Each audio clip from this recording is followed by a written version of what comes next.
Hi guys, welcome to play sports Tamil channel. இன்னைக்கு என்ன பார்க்க போறோம் அப்படின்னா KKR versus RR match preview தான் பார்க்க போறோம். இந்த சீசன்ல டேஞ்சரஸ் ஓப்பனர் இவங்க 2 பேரும் தான். இவங்க 2 பேரும் சூப்பரா ஆடிக்கிட்டு இருக்காங்க. ஜெஃப்ரா ஆர்ச்சர் சூப்பரான லென்த்ல போட்டுக்கிட்டு இருக்காரு.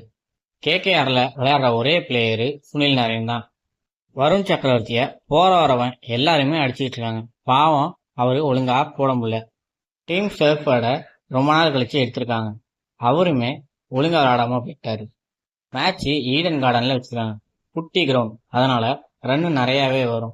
டாஸ் வின் பண்ணா ஃபர்ஸ்ட் பவுலிங் தான் சூஸ் பண்ணுவாங்க. வெயில் அதிகமா இருக்கும், அதனால ஃபர்ஸ்ட் பேட்டிங் எடுத்தா கூட எடுப்பாங்க. மேட்ச் ப்ரிடிக்ஷன்: ராஜஸ்தான் ராயல்ஸ்ல சூப்பரா இருக்காங்க. பேட்டிங்லயும் நல்லா இருக்கு, பவுலிங்லயும் நல்லா இருக்கு. ஆனா கேகேஆர்ல சுனில் நரேன் மட்டும்தான் இருக்கு. சுனில் நரேனை தவிர வேற யாருமே அந்த டீம்ல இல்ல. அதனால இன்னைக்கு ராஜஸ்தான் ராயல்ஸ் தான் மேட்சை வின் பண்ண போறாங்க. இந்த வீடியோவை ஐபிஎல் பார்க்குறவங்க ஃப்ரெண்ட்ஸ்க்கு ஷேர் பண்ணுங்க. ஸ்போர்ட்ஸ்ல என்ன டவுட்னாலும் உடனே கமெண்ட் செக்ஷன்ல கேளுங்க. ஸ்போர்ட்ஸ் அண்ட் கேம்ஸ் பத்தின அப்டேட் தெரிஞ்சுக்க பிளே ஸ்போர்ட்ஸ் தமிழ் சேனலை சப்ஸ்கிரைப் பண்ணுங்க.